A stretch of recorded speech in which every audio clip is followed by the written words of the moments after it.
Nous avons commencé depuis le lundi et nous avons exploité Psaume 91 et Ephésiens 6 à partir de 10 jusqu'au 20e verset. Et nous étions en train de parler, de réaliser comment l'Éternel, il est le seul qui nous protège. Notre thème c'était l'Éternel et notre protection. Et là nous avons compris. Nous avons parlé du fondement de la protection. Et le fondement ne se trouve qu'en lui. Nous avons parlé du fondement de cette protection. Et le fondement, on le retrouve auprès de notre Seigneur Jésus-Christ. C'est là que nous avons compris. Sans que nous ne soyons dans son refuge. Étant dans le refuge du Seigneur, c'est être dans sa présence. Et quand nous ne sommes pas dans cette présence-là, nous aurons du mal à recevoir cette protection de notre Dieu venant nous protéger en toutes circonstances. L'une des choses importantes, c'est que nous devons être dans la présence de notre Seigneur Jésus-Christ. C'est ça le véritable refuge. Nous sommes le véritable réfugié en Jésus-Christ. Amen. Parce qu'auprès de lui, nous avons cette protection. Nous avons compris que sa protection, elle est constante. Elle n'est pas limitée dans le temps et dans l'espace. Ce n'est pas parce que nous sommes dans le quatre murs du temple que c'est là que nous sommes protégés. Non, parce que nous sommes dans sa présence, partout où nous passons, l'Éternel nous protège. Amen. Amen. Et cette protection ne se limite pas aujourd'hui. Demain, après-demain, comme disait le pasteur Henri Papa, je l'ai répété, je l'ai dit autrefois, c'est que chaque fois que nous faisons un pas, nous voyons la bonté de l'Éternel se manifester. Aujourd'hui, tu as fait un pas, sa bonté s'est manifestée. Hier, tu en avais fait, tu feras encore demain, sa bonté se manifestera. Donc, sa protection, elle est continue, elle est constante, et elle demeure dans le temps, dans l'espace, partout. L'Éternel est là pour nous protéger. Nous avons aussi compris qu'il nous protège contre tout mal. Il n'y a aucun mal possible qui soit choisi dans lequel Dieu intervient. Dieu intervient en toutes circonstances. Tout ce qui peut nous arriver, l'Éternel, il est notre gardien. Amen. Amen. Donc, ce que nous avons à faire, c'est de nous laisser prendre. Ce que nous avons à faire, c'est de nous laisser entre ses mains. Ce que nous avons à faire, c'est marcher avec lui. Et nous avons compris, pour y arriver, nous devons avoir sur nous les armes que l'Éternel seul nous a dotées. Nous n'avons autre chose qui puisse nous permettre d'être dans cette protection assurée. Cette protection qui vient de la part du Seigneur, si ce n'est que porter les armes du Seigneur, les armes qu'il nous a dotées. Et nous retrouvons les armes dans Ephésiens. L'Éternel a été si clair que nous n'avons même pas à pouvoir nous inquiéter. C'est pourquoi prenez toutes les armes de Dieu afin de pouvoir résister dans les mauvais jours et de tenir ferme après avoir tout surmonté. Amen. Nous surmontons seul. Non. Tout surmonté. Donc il n'y a rien qui ne puisse être quelque chose qui puisse nous empêcher d'aller au-devant, d'aller au-delà. L'Éternel l'a dit. Tenez donc ferme, ayez à vos reins la vérité pour ceinture, revêtez la cuirasse de la justice. En ce qui concerne la vérité, c'est que la vérité c'est quoi? C'est Jésus-Christ lui-même qui est la vérité. La vérité c'est quoi? C'est la parole qu'il a mis à nos pieds. La vérité c'est quoi? Oh, c'est lui qui se donne à nous et qui veut que nous puissions vivre ça. C'est ça la vérité. Nous n'avons rien d'autre. Que professent nos bouches? Qu'est-ce que nous disons en dehors de la vérité que l'Éternel nous a dotée? Et lui-même est vérité. Et donc, si nous avons ça comme vérité, vous voyez à quoi la vérité a été comparée. On dit tenez donc ferme, ayez à vos reins la vérité. Le rein se trouve être un des organes les plus sensibles du corps humain. C'est par là qu'on tamise tout ce qu'il y a comme saleté qui entre dans notre corps. et c'est repoussé pour que ça puisse sortir. Des urines et autre chose. Donc vous imaginez que même quand nous prenons le breuvage mortel, mais quand ça arrive au rein et qu'il y a cette ceinture que nous avons déjà serrée qui est Christ, qui est celui-là même qui nous donne la force, c'est que tout ça est nettoyé et jeté au dehors. Mais quand vous n'avez pas ça, vous êtes fragile. L'Éternel veut nous voir dans ces choses-là. Il nous dit, revêtez la cuirasse de la justice, mettez pour chaussures vos pieds les ailes que donne l'évangile de la paix, qui est celui qui communique la bonne nouvelle de Christ. Ça fait partie des éléments qui nous amènent à pouvoir recevoir la protection de notre Seigneur. Dieu se souvient de celui qui a annoncé qu'il est le Tout-Puissant. Le dimanche, on nous a amené à réaliser ce que Dieu a fait dans notre vie, les bontés qui se sont manifestées, et que cela doit être tracé, placé quelque part comme un monument. À chaque fois, ce sera notre témoignage. Et pour arriver à ce témoignage-là, il faut annoncer les oracles du Seigneur. Et c'est au travers de ce témoignage, c'est aussi une façon d'annoncer les oracles du Seigneur. Vous ne pouvez pas vivre une vie chrétienne sans annoncer la parole de Dieu. On nous a envoyés ici sur terre pour être qui? Les témoins du Seigneur. Amen. Amen. Et pour être les témoins du Seigneur, ce que nous disons, ce que le Seigneur est, ce qu'il a fait, ce qu'il continue à faire et ce qu'il fera demain. Amen. Amen. La protection, elle est assurée, c'est quand on est dans le refuge du Seigneur. Cette protection, nous l'avons compris, elle s'étend dans le temps. Nous avons aussi compris que pour y arriver, il faut savoir appeler justement cette protection auprès de nous. Et c'est toutes ces armes qu'on vient de nous donner qui se trouvent être le chemin par excellence qui nous permet de faire appel à la protection de Dieu dans la détresse. Quand nous n'avons pas tout ça, nous pouvons beau crier, l'Éternel ne pourra nous entendre. Ce sera comme du bruit. C'est dit dans la parole de Dieu, à ses oreilles, un impudique qui appelle. Un voleur qui appelle à ce qu'on vient à son secours parce qu'on l'a mis la main dessus et on veut le brûler. Il appelle au secours de l'Éternel. L'Éternel peut bien intervenir. Mais écoutez, il intervient parce qu'il est souverain. Amen. Amen. Parce qu'il a besoin que cette vie humaine puisse recevoir Christ. Mais lorsque il ne veut pas, rien ne pourra arriver. Amen. Ne soyons pas dans une circonstance où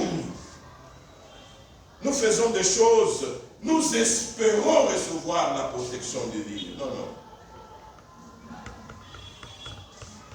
Soyons dans les conditions où la protection nous est assurée. Amen.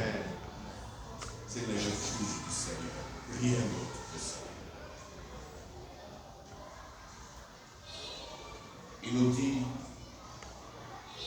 prenez aussi le casque du salut et l'épée de l'esprit qui est la parole de Dieu. Amen. Amen. La parole, elle tranche, n'est-ce pas? La parole, elle baisse. La parole corrige. Parce que quand on l'annonce et quand vous la prenez, par moment, ce n'est pas seulement pour le voisin. Ça commence par moi-même. Moi-même qui suis debout ici, cette parole-là, lorsque je suis en train de la méditer, elle me rappelle que hier, j'ai posé un acte médiocre. Et la conscience revient à moi et je me remets dans le droit chemin. Amen. Ne faisons pas de ces fidèles, quand il est au temple, lorsque la parole est donnée, il crie Amen, Amen, voyant le voisin. Non, Amen pour moi-même. Amen. Cette parole-là, c'est celle-là qui se trouve être l'arme par excellence qui nous permet d'attirer justement la protection de notre Seigneur Jésus-Christ. Nous avons compris que nous devons marcher dans la louange, mais aussi dans la gratitude envers notre Seigneur Jésus-Christ. Nous ne devons pas seulement chercher à être bénéficiaires de ce qu'il nous assure comme protection, mais nous oublions tout de suite que Dieu hier nous a évité un accident et nous devenons ingrats. L'Éternel veut que nous puissions chanter à la louange et la gratitude, que nous puissions le manifester, les remerciements. C'est pourquoi à chaque instant où on dit que Dieu est merveilleux, Dieu est bon en toutes circonstances, il est bon, comme le dit toujours notre pasteur. Et là, c'est une façon de continuer à reconnaître que l'Éternel, il est là, il est le meilleur. Amen. La louange ne doit pas s'écarter de notre bouche. Elle doit être avec nous. Et nous devons continuellement partager. Et donc, je puis m'arrêter par là pour dire, le message que nous avions, c'est celui-là. Le message que nous avons voulu donner au peuple de Dieu, que l'Éternel a mis à nous, c'est celui de comprendre. Tout de suite, ce sont les clés. C'est celui de comprendre, si ce n'est qu'une tautologie, que nous devons être dans le refuge du Seigneur. Amen.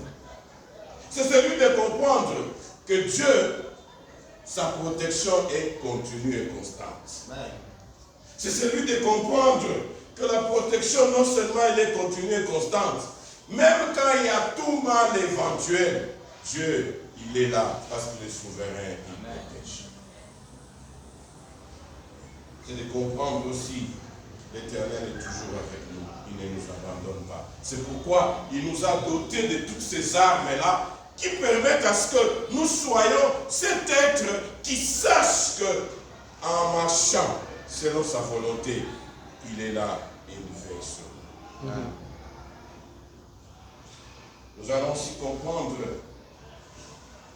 que lorsque nous laissons à Christ, c'est que nous lui faisons confiance.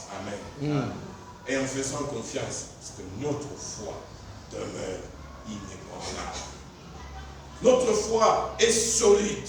Donc nous devons avoir foi en Jésus-Christ, que c'est lui seul ou rien d'autre.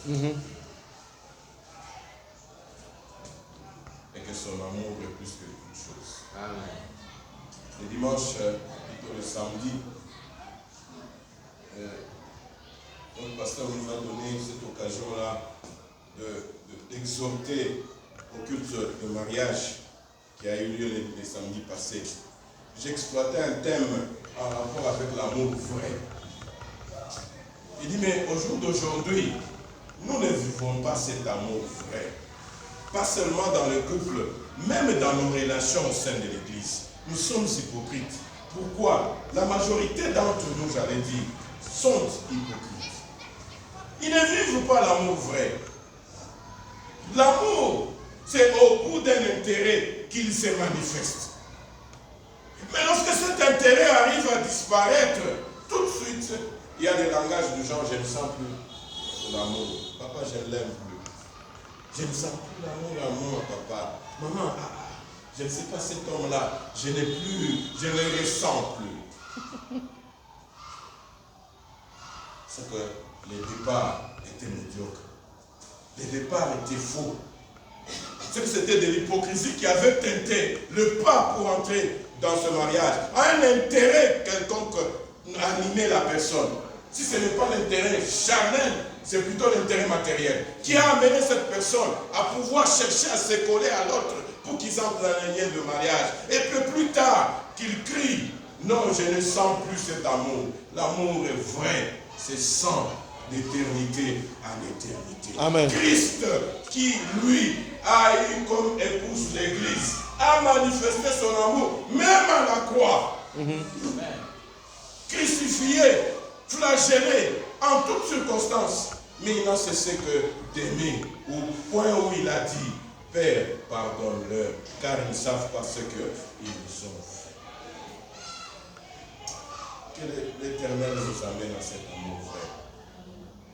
Est-ce que lorsque nous vivons ça, la protection est là? La protection ne s'éloigne pas de nous aussi longtemps que nous sommes dans la volonté de notre Seigneur. Nous marchons dans la volonté de notre Seigneur. Vous comprenez qu'il faut se confier en Dieu. Il faut le louer. Il faut vivre selon sa volonté. Peuple de Dieu bien-aimé dans le Seigneur, nous n'avons que ça, rien d'autre. Amen. Nous n'avons que ça, nous, enfants de Dieu. Chaque fois, nous devons nous souvenir que ces bontés ne sont que renouvelées en nous et nous sont bénis.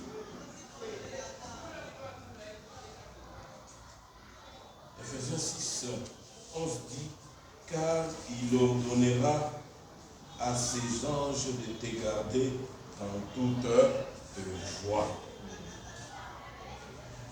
Nous sommes dans 91, n'est-ce pas?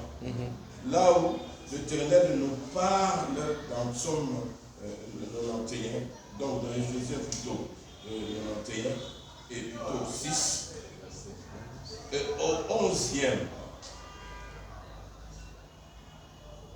je prie Psaume et Ephésiens à la fois. En Psaume là on dit car il ordonne à ses anges de te garder dans toute ce foi. C'est qu'à chaque fois que nous sommes dans une situation où nous pensons que nous sommes seuls, Dieu a déjà déployé son armée. Amen. Et l'armée est là, efficace et nous assistant comme tel. Et quand nous lisons Psaume 6, 11, il nous dit revêtez-vous de toutes les armes de Dieu afin de pouvoir tenir ferme contre les ruses du diable. Lorsque nous prenons, nous faisons la similitude entre ce que le verset dans Psaume et ce verset que nous venons de lire dans Éphésiens. Mais nous comprenons tout. Est-ce qu'il faille encore expliquer quelque chose? Non. C'est quand on marche dans la volonté du Seigneur qu'il nous protège. Bon. Ne soyons pas loin de sa volonté. Ne soyons pas loin d'autres choses. Je nous invite à lire Psaume 32, 7, où nous allons rencontrer la joie et la sécurité que Dieu nous accorde. Je nous invite à lire Psaume 46, 2, où nous allons comprendre que, cette sécurité, la fiabilité de la sécurité que Dieu donne est plus que grande. Je nous invite à lire Ésaïe 54, 17. Je nous invite à lire Hébreux 13, 6, Proverbe 4, 23, Psaume 118, 8. Je nous invite à lire Proverbe 18, 10, Naoum 1, 7. Et tous ces passages bibliques nous parlent de comment Dieu nous protège. Il y en a autant. Je me suis exercé à essayer d'exploiter la protection que Dieu accorde à ses enfants. Elle se manifeste de quelle façon? Mais la parole de Dieu ne cesse d'en parler. Bien-aimés, que ces livres de la loi ne puissent s'éloigner de nos bouches. Que nous puissions la méditer nuit et jour. Et quand vous lisez ce verset, il y a la conséquence de la méditation nuit et jour. Quelle est la conséquence? C'est que nous allons faire quoi? Faire toujours.